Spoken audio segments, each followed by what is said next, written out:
A supportive and loving community is key to creatives like artist and designer Lisa Congdon. It's not just the relationships that develop over the years, but it's what they provide. A safe space to process emotions, to be vulnerable, or take a break from being creative entirely.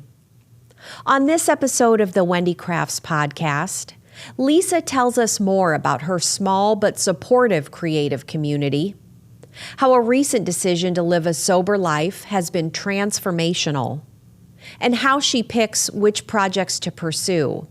Spoiler, it's not always the big opportunities. Hello and welcome to Wendy Crafts, the podcast where we heal through the creative work of our hearts and hands. I'm Wendy Townley, and for more than a decade, crafting has given me resilience, purpose, and strength. Today, we're exploring the vital role of community and personal transformation with artist and designer Lisa Congdon. For Lisa, a supportive and loving community provides a safe space for vulnerability and growth. She'll also share her transformative journey into sobriety and how it has impacted her creativity, plus her unique approach to choosing which creative projects truly matter. Well, Lisa, I am so happy to have you here on the Wendy Crafts podcast today. Thank you so much for taking time out of your schedule. I'm thrilled at the conversation we're going to have, and I am so excited to hear your thoughts on creativity and healing and how the two intersect in your life. So thank you again.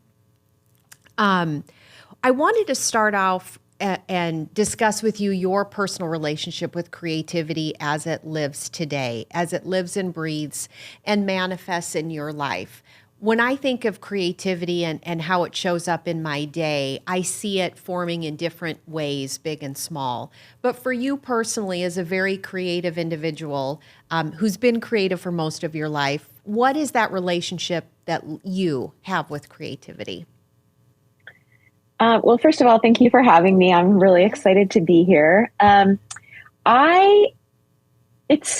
That's such an interesting question. And I'm probably not the first person, if you were to ask a lot of creative people what their relationship to creativity is, like, I'm sure there's probably quite a few of us who would say, I don't know where I start and creativity ends, or creativity starts and I end, right? Like, it's such a big part of how I show up in the world, not just in my career, but in kind of like how I exist. And so, I think that's the big answer, is like, it's everything for me. There are certainly times in the day when I'm actually trying to quiet my creative mind, and we can talk about those afterwards. But I think I'm sort of always working, and I don't mean that I'm sitting in front of my computer or my iPad filled with ideas, always drawing, always creating, but I am kind of always thinking about making stuff, which is really what creativity is about. Like, whether you write things or you paint things or you draw things or you knit things or you sew things, creativity is like making stuff. And I'm always thinking about ideas. And, I wake up in the morning and actually before I go to bed at night, I decide what I'm going to wear the next day. And I feel like that's a big way that my creativity sort of like comes out in my day. Like I'm wearing a tank dress today because it's going to be 78 degrees here in Portland for like one day only. And I need to be prepared for the beautiful weather that we're going to have. But like, I'm all about, similar in my artwork, like, what pants am I going to wear with what top? And like, I think my creativity is always sort of played out in how I get dressed in the morning and the shoes that I wear. And people will often say, oh, those shoes are so you, or that top is so you. And yes, sometimes it's stuff that I've designed, but like a lot of times it's just stuff that I bought. And I have a, just like I have a sort of like style in my artwork, I definitely have a personal style. And And that is a big part of how my creativity kind of like shows up in my day. I am also a person who likes to be surrounded by things that are bright and colorful and make me happy. I'm sitting in my studio now. Behind me is some shelves with like different objects because I'm also a collector of vintage things. Mm-hmm. And my house is no different. So, I am really into decorating. In fact, so into it that there are big hallway walls that I still haven't hung art in because I'm so like trying to find the perfect combination of things to hang, right? Like I've lived in this house for 3 years. You're very intentional with it. Yes. Yeah. I've lived in this house for 3 years and I'm still decorating it because I'm just like, so excited to do it and to see what can happen. And, so I think that's another sort of like it's a form of art in and of itself. And, the sweaters I buy for my dog, I think having a personal style, whether it's in how I decorate my house or how I get dressed in the morning, is definitely kind of like the glasses I wear and all of that stuff is sort of wrapped up in my creativity. Mm-hmm. I was talking to a friend the other day who was like, I'm not a creative person. Like I can't draw. And this is a person who has like the most incredible personal style. And I was like, Shabri, every time I see you, you look amazing. Like you are so creative. You think of putting these outfits together. And she's like, I never thought of it that way. And I'm like, that's because we're taught that being creative means that you're very skilled at making things. Yes. But it can play out in many different ways. And of course, my career is all about, ideas, whether I'm doing client work and I have to think of, what is I've been tasked with like creating a conceptual piece for a client, like what is that going to look like? And, all of that, or I'm making something for myself or for my business, a product that I'm creating, or I'm my own art director. I'm always thinking about, what's the next thing I'm going to draw or paint, or, what's sparking inspiration for me. Yeah. And those are all, I think, big parts of how creativity shows up for me. And then, of course, there are times when I'm trying to actually get away from that part of my brain too. So. Yes. You've touched on so many topics and points that I want to get to as we talk today. But the first of which is the whole reason I started Wendy Crafts and this whole project and the podcast as well, is because when I started to put my own card making and other crafting out in the world, people would see it and say, I'm not creative. I could never do that. And then we take a pause and I give them the 8-minute soliloquy on why they can. And yes, they are creative. And it's exactly what you described with your friend is there is often a very finite definition of what creativity should look like. But on top of that, which you already hinted at so beautifully, is it's not just what we're doing, but it's how it's making us feel. And that's what I love about creativity and talking to so many creatives, such as yourself, to better understand what being creative looks like in our day, but also how it makes us feel and how it heals us and calms us. And I'm thinking of your example of being able to pick out what you're going to wear the night before. I've never been able to do that. I've tried because I have realized I need to feel a certain way or I need to have like the clothes speak to me. And I know this is not like a fashion podcast and we're not here to talk about fall 2025 trends, but the idea is there's something speaking to you when you decide what to pick to wear the night before. That is a creative act. It's the same for me. I just can't do it until the next morning. Even though I know if I could do it the night before, it'd save me a lot of time. However, it is definitely a time-saving technique. I know it is because sure. in the morning, even today, I was like, I'm interviewing Lisa. This is huge. I need to pick out something good. And I didn't give it any thought until this morning. And I'm going back and forth. So, but it definitely is a time saver. But on that topic of creativity, talk to me about how being creative in any part of your day makes you feel. Like, talk about the emotional, what's going on internally for you. I mean, there are certainly frustrating parts of the creative process. I write about that a lot in my book, Find Your Artistic Voice, which is really kind of a book about, the creative process in so many ways. And the kind of like the highs and lows of that. And I want to acknowledge that, like, creativity can suck sometimes. It can feel frustrating. You can feel out of your depth. You have an idea, you can't execute it. It can be annoying and like disheartening to have an idea in your head that you don't have the skill to execute. Like, all of those things are valid parts of the process.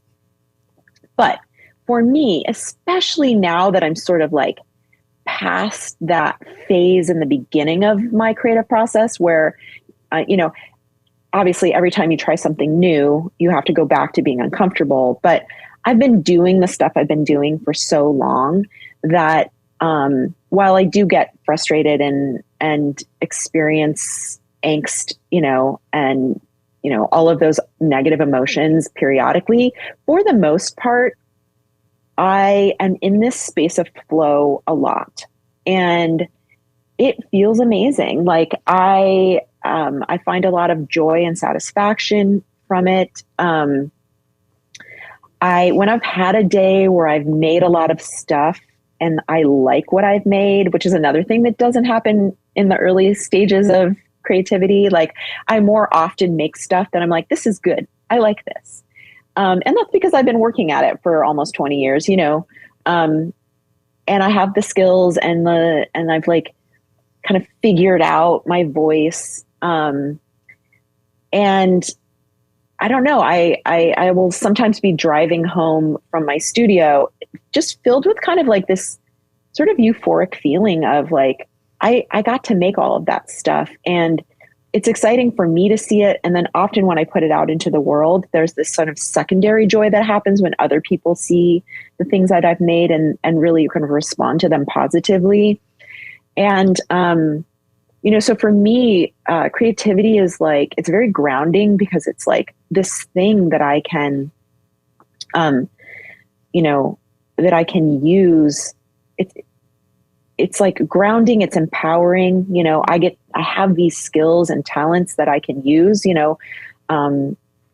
for a variety of purposes. It's satisfying, it's joyful, it's amazing. Like, it never gets old. Like, I pinch myself sometimes that I get to do this every day. Mm-hmm. And that it's my job to like be a creative person and think of ideas and execute on them. It's very cool. I think being creative in a full-time capacity the way you are and so many others, I know I'm simplifying it here, but it's such a cool way to live your life, is to really tap into that creativity and not only enjoy the process of it, but like you said, know that it's bringing joy to other people. And that's such a great piece of it. But there is a cost to being creative. And I think I've found it myself as well, especially if I'm working on a project for a customer or client. I need to hit the deadline that they've set for me or that we've agreed on, and things get in the way. So many things that can derail the creativity, but also the motivation. And so resilience is a really important piece for me, I know, when I'm thinking about creativity for the long term. So for you, having been a creative and working in this space for so many years, really as a true professional and a leader in that, how are you resilient in your area of creativity on a day-to-day basis? But I'm also interested to hear, what have you realized you needed to remove from your life that created a lot of speed bumps or barriers for you to push through on days you're not feeling great? I'm going through a period right now where I'm feeling, not burned out isn't the right word. I haven't gotten there yet, but I'm like busier than I like to be. One of the things that I've figured out in the last few years is that I really value spaciousness, and that I operate best and show up best in life and in the world when I have space around things. That I'm not, I went through many years where I was like working all of the time, and I would describe my life as like being on a hamster wheel that I couldn't get off of, or being squished in a sardine can because I had no space to breathe between projects or between, even work things and life things. And I'm going through a period right now where I'm busier than I'm comfortable with, and busier, like I don't have very much spaciousness. It's temporary. I'm getting ready for a solo show that opens in July, and it's a huge gallery, and I've shown there before, and I've always gotten all the work done. But, you know, I'm also managing a team and product design and some client projects at the same time. So, you know, it's a lot, and it's all good stuff, but it's a lot. And so I was thinking this morning about, you know, resilience, and my wife was reminding me that, you know, I was like, I'm so overwhelmed. Like, I feel so busy. I feel like I can't catch a breath. And she's like, first of all, you used to feel like that all of the time. You know, that was your life for a while. Your norm, your baseline. That was my norm. Like, I didn't know anything different. And then I did let go of a lot of things. And so we can talk about that in a second. And so you know, she's like, and you've never not been successful at kind of like getting ready for a big thing. Like, you always make it work. You always figure it out.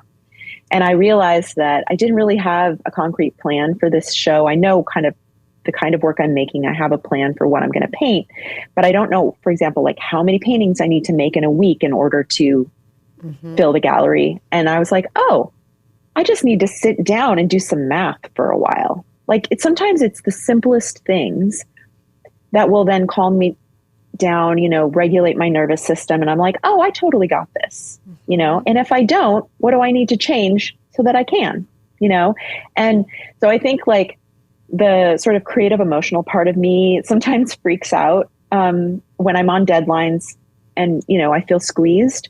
And usually it's a matter of stepping back and just saying, okay, like, how can I approach this from a more, you know, logical place, neutral place? And that always really helps me.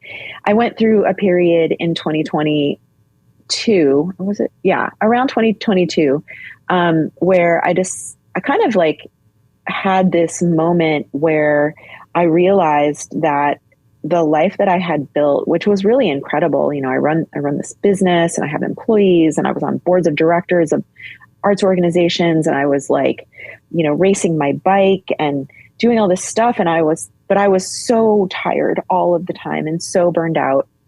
And I realized that I couldn't do it all, and that I had to start creating more boundaries around what I said yes to, and that I needed to simplify my life so I had more spaciousness, because I had really figured out that was the goal. The goal for me wasn't making money. It wasn't being famous. It wasn't, and a lot of those things I had already achieved.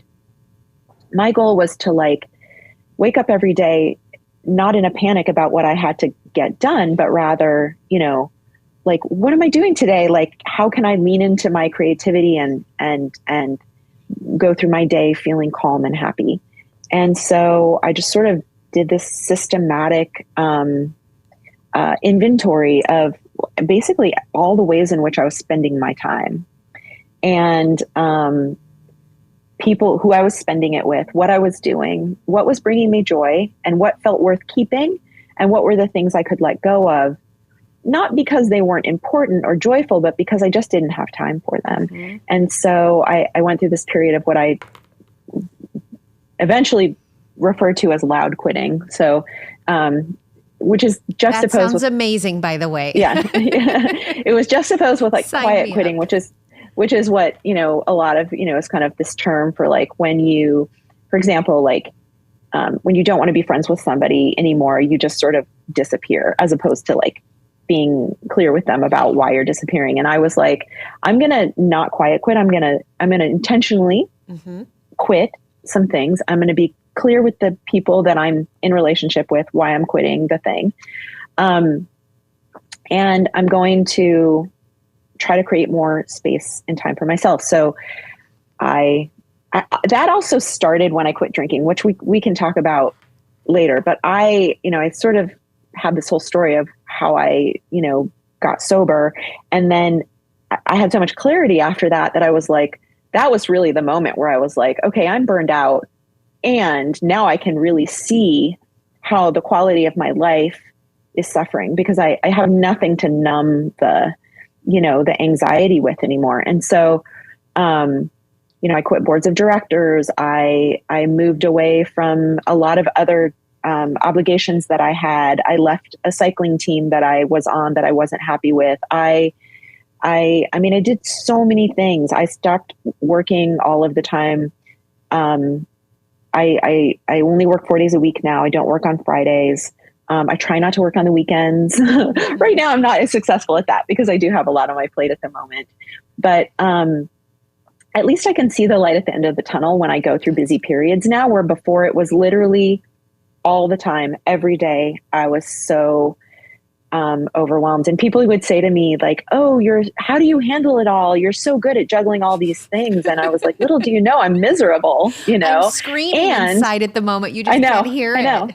And I'm not actually handling everything as well as you think. And so, yeah, I went through this big transformation a few years ago, and it has been amazing, to the point where when I do go through these short periods of being overwhelmed, I really feel it. And I have a little PTSD because I'll get anxious, and I'm really sort of like not very anxious anymore. And so when I do get anxious, it reminds me of how I used to feel all the time. And I have to remind myself, oh, it's just temporary this time. It's not your whole life. It's a quick visitor. And I'm Yes. a huge fan of Simon and Garfunkel. And so I think of the line, "Hello, darkness, my old friend." And it just like creeps in. And I have found that too. I feel like I've worked through so many things personally at 46 that I'm really proud of myself. And so when the old anxiety shows, I recognize it immediately. And it's so tempting to revert back into just sitting in it and feeling paralyzed. But because we're older and wiser, we have the tools to slow it and eventually stop it. And I'm so touched and lit up inside when you said, when I get overwhelmed, all I need to remind myself is to go back to step one. And I think that is such important advice for anyone, but especially for someone who is in the creative space or wants to be creative, is let's not look at the end product and figure out how many hurdles we have to jump through. Let's go back to step one. That I was giving advice the other day to so key.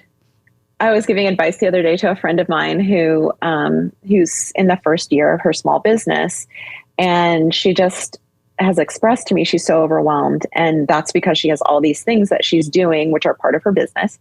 It's not a product business; it's like basically events and things. And I was like, look, first of all, you're in the first year of your business, and if you're not kind of pushing the envelope a little bit, if you're not overwhelmed, you're probably not, kind of like pushing the envelope in terms of what is possible for you. And you'll learn what you can handle and what you can't, and you'll keep making adjustments along the way. But I was also saying, like, right now, when you look at the next 3 months of your life and everything that you've committed yourself to, of course you feel overwhelmed, but don't forget that between each of those things, you're going to have space, you're going to get grounded again. Like, I think sometimes when we look at our future, we only see the amount of work we have to do or what we have to accomplish.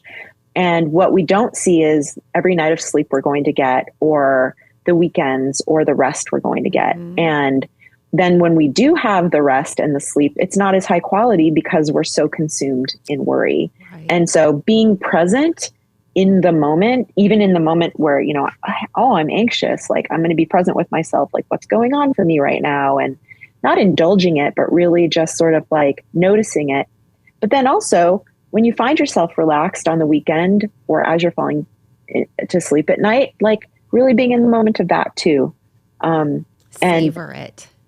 Yeah, savoring it, because everything is impermanent, right? And so, including the happy stuff, and being in the moment of each of it is so helpful in staying grounded and not getting overwhelmed. And like your wife said, you've done this before. That's right. It's not your first rodeo. Yeah, it's so easy to forget that you did succeed, and you accomplished it. And I think that's really helpful advice for all of us. And since you hinted on it already, and since mental health is such a key place for me and for the whole topic for me for this project, I'd love to hear a little bit about your kind of mental health journey in recent years and your sobriety as well.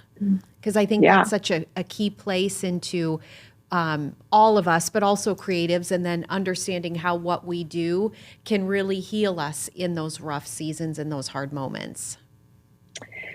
Yeah. So I have been on a mental health journey for a long time. I think it's sort of, for me, like being a person who's sort of a public figure on the internet. Like, I have a lot of followers and a lot of people who look to me. And I'm constantly, it's part of my brand to sort of talk about what I'm going through and make art about what I'm going through.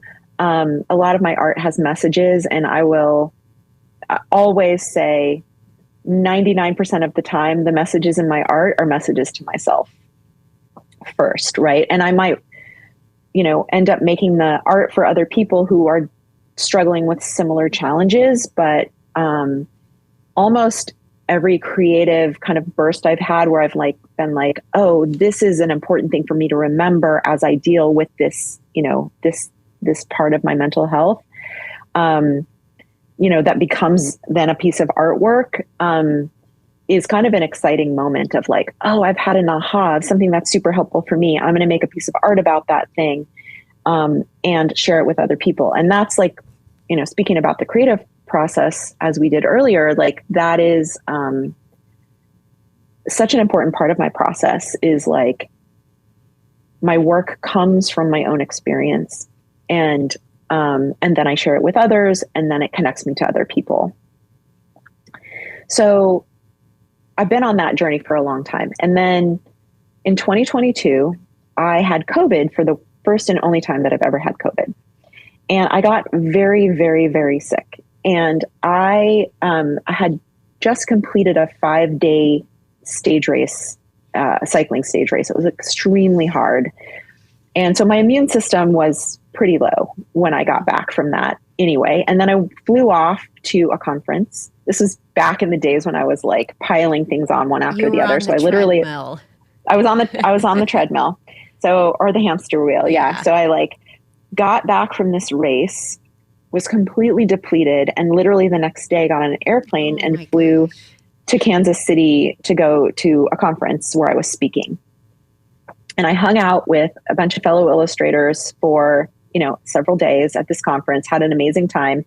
This was in 2022. We were still wearing masks and stuff, but, we were also going out to dinner, and apparently it was a super spreader event. I got COVID after I got back, fortunately. And because my immune system was so depleted, I got very sick. And then I got I got tested negative, and then I tested positive again. So I got a recurrence, and I don't think I actually felt my normal level of energy until the following October. And that was in July. So several months of, just, it was probably a short case of long COVID. I eventually got over it, thankfully, but it was really hard. And so one of the things that I did almost immediately, I had been sick for about 3 or 4 weeks. And I was like, okay, I'm going to do all the things that I can to reduce the inflammation in my body. And one of the things that I read was do not drink alcohol. And I am somebody who, at least for the last 5 to 10 years, drank a little bit of wine every day for my entire life. Maybe if I was sick, I wouldn't drink, or maybe if I was on an airplane and didn't have access to it. But I was not somebody who got drunk. I was somebody who literally just drank every single day, a controlled amount of alcohol to make me kind of take the edge off. Ritual. The ritual of it, the way, 2 or 3 glasses of wine made me feel. And then during the pandemic, it got really intense. My wife and I just, started, I think this happened for a lot of people. You're at home, you're not going out, you're not going to the gym, you're not doing all of the same things. And so, I said, I hadn't been drinking very much because I had been not feeling well. And I realized when I did try to have a glass of wine, I would feel terrible. And so I just was like, I'm just not going to drink for a while. And for a while, it never crossed my mind that it would be a permanent thing ever. Like wine in particular and bourbon, like two things I was very attached to, felt almost like part of my identity. And within, I would say about 3 weeks of that, I wasn't completely over the fatigue, but I just started experiencing so much clarity, and my mood shifted to, I mentioned the word euphoria earlier as like kind of how I feel sometimes after I've like spent a really fruitful creative day in the studio. I started experiencing that, but on steroids. And my friend Ariel, who has, been sober for longer than I have, calls it like, I think they call it like the pink haze or something, where, you quit drinking and there is this period, for some people it lasts longer than others, but where you experience just like everything through rose-colored glasses, even if you miss the act of drinking. Mm-hmm. And so I was talking to Ariel about this a lot and how I was feeling, and I was just like sleeping really well and feeling over time more energy. And I just realized that I felt so good that I wanted to keep the feeling. And I realized that drinking wasn't serving me anymore. And like I said, I also had so much clarity about other things. I quit drinking. And then I was like, oh, wait a second. Why am I spending my time like living my life in this way that is so hard? Like there's another way to do this. And I never saw it that way until I quit drinking.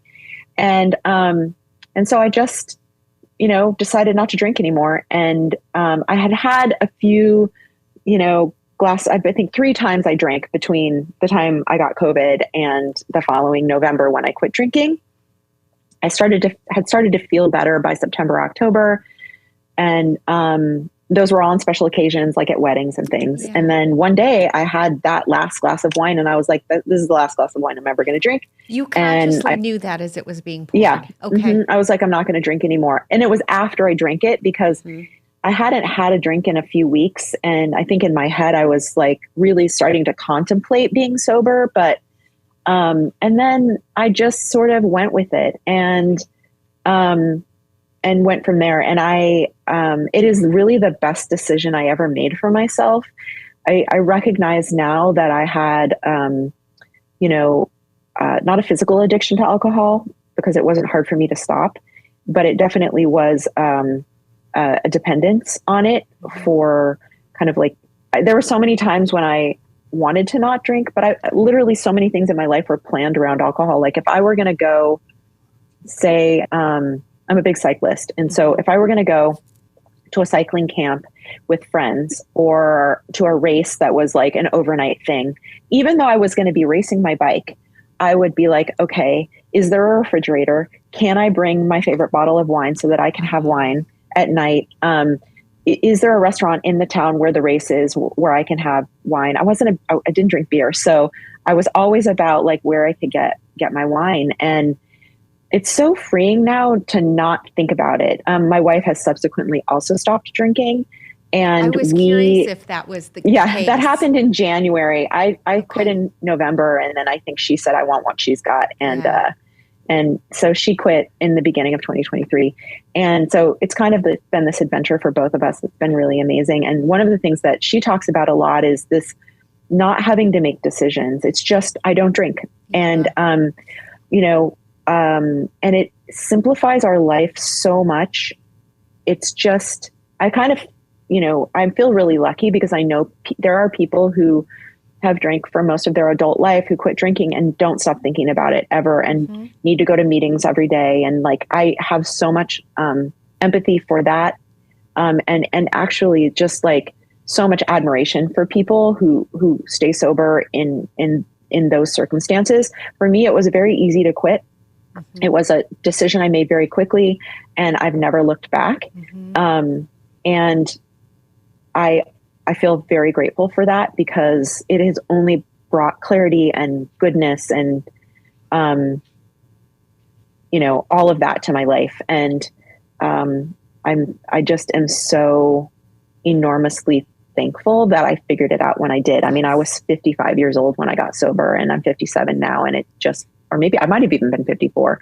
And I just feel really, really thankful. And it shifted your life in a completely new direction. And I have family and friends who have struggled with alcohol and other addiction issues. And I know it is not as seamless as you're describing it to just to wake up and say, like, well, kids, I'm off gluten. Like, we're not doing gluten anymore. Exactly. It's a big shift because it does become part of your identity. But I think your story and your experience can really give a lot of people hope who are struggling or who are in that same situation, who say, gosh, I never really thought it was so much of a problem. But I do think about where's the closest like wine bar when I'm traveling to a new city, or where's the nearest gas station where I can pick up a bottle on the way from the airport. So I really appreciate you sharing that level of detail. And I wanted to end our conversation today, which you already kind of alluded to a little bit already, is about your creative allies and who in your life is really there to support you creatively, but also from a mental health and emotional health scenario and situation. You've already alluded that your wife is a big key in that. I know I have people like that in my life as well. But for creatives, we give so much of ourselves internally to create our work that it can be very depleting, and we need people to kind of look after us and care for us and support us. And yes, having our fans on Instagram is great, but that's not nearly enough, as we know, especially post-COVID, and seeing like, yes, we do miss just sitting across from someone and being able to grab someone on the arm. So to that, I'd love for you to speak who your creative allies are and who in your community on a regular basis is really there to support you and almost kind of catch you when you need to fall a bit. Well, I had a really magical thing happen in my life, as I think magical things do happen. And I had a magical thing happen after I quit drinking. And I happened to go to one of these cycling camps, training camps. And at that point, I hadn't quit drinking yet, but I met 3 women who are now 3 of my closest friends. None of them is sober, but they all don't drink. They're just happened to, and none of us knew each other before. Okay. So we all kind of went to the camp. 2 of the women I knew, because one of them was the woman who was running the camp, and she is now my cycling coach. She was not at the time. One of them was somebody who rode on my cycling team at the time, but I had barely ever really connected with her. And then one was somebody I had never met before. Doesn't even live in Portland where I live.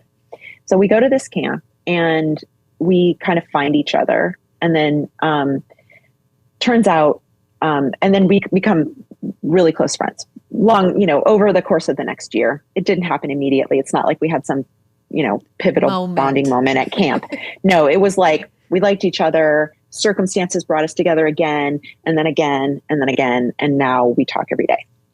So, but one really magical thing about these people, several magical things. One of them is that they're all, what my friend Ariel would call normies, right? Like they, I actually think this is kind of abnormal, but like they don't think, they've never really drank. None of them really like alcohol. They just have a very detached relationship with it.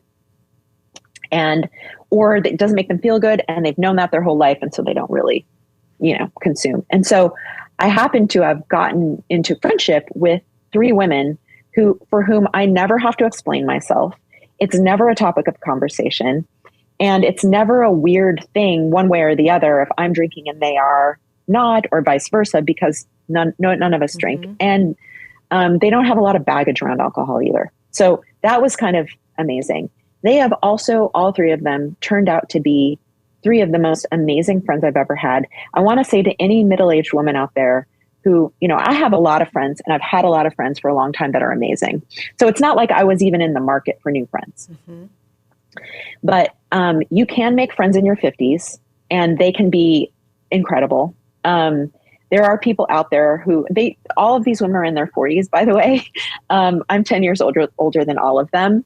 And so, they're all pretty close in age. They're between 45 and 47. I'm 57. And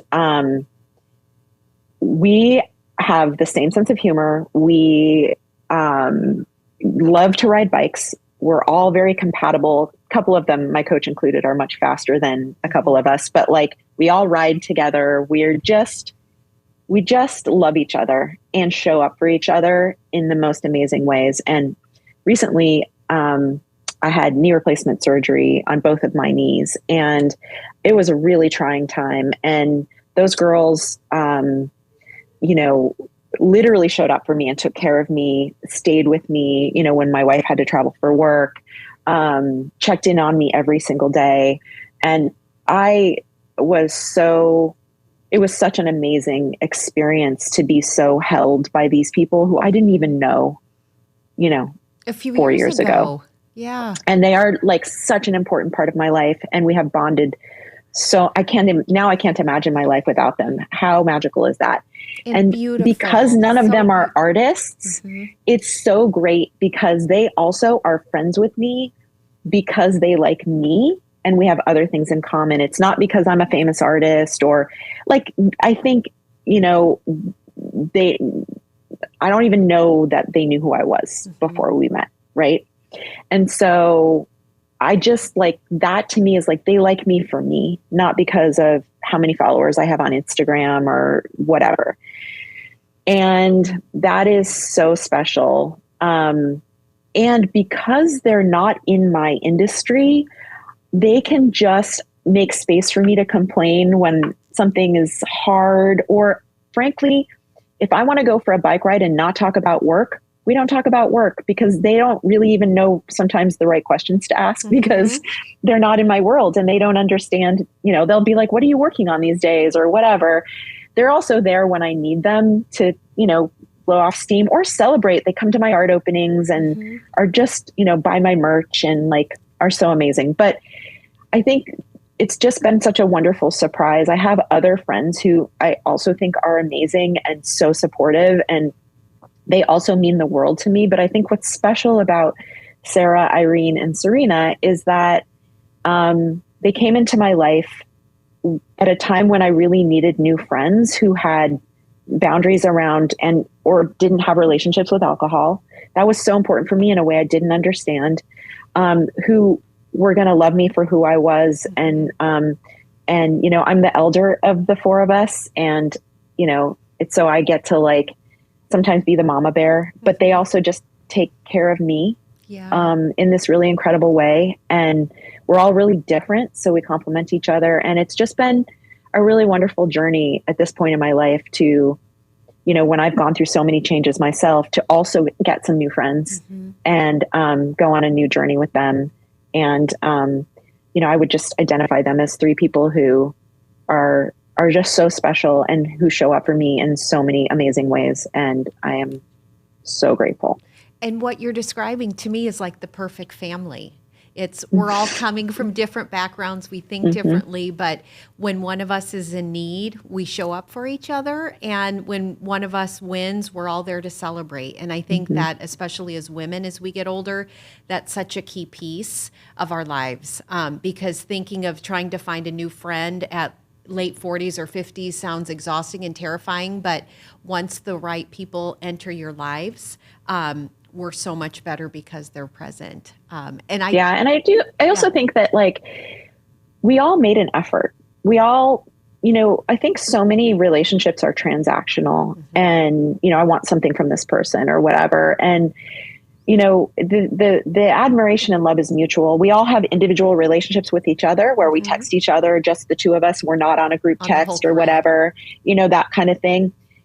We all love and admire each other individually and have kind of specific things in common. Like one of them, we have the same taste in music. So we started going to shows together, and the other two don't feel left out or take that personally. It's just that, individuals, are connecting and we all are making an effort. And I think that's in adult friendships so important to not have the the responsibility of keeping the friendship going relying on one person, and everyone shows up, and that's part of what makes it work. And we're so happy that it does. And thank you for sharing that formula. And thank you for sharing your heart with us today, Lisa. I appreciate your vulnerability and just your honesty about where you've come and where you are. And most importantly, what I love is that you've stayed true to who you are. And so much of your work and your mission in your life is rising up and helping others as well, and giving others a voice, and hearing your voice in line with all of it is so really key. So thank you again, Lisa. This has been such an honor and a treat to have you here today. Thank you, Wendy. This was a really fun conversation. I appreciate you. Absolutely. Thanks again to Lisa for joining us today for an in-depth discussion on her mental health, her recent sobriety, and how her creativity was ultimately impacted, all for the better. In the show notes for this episode, download a PDF that contains more information on Lisa's journey and how it can shape your own.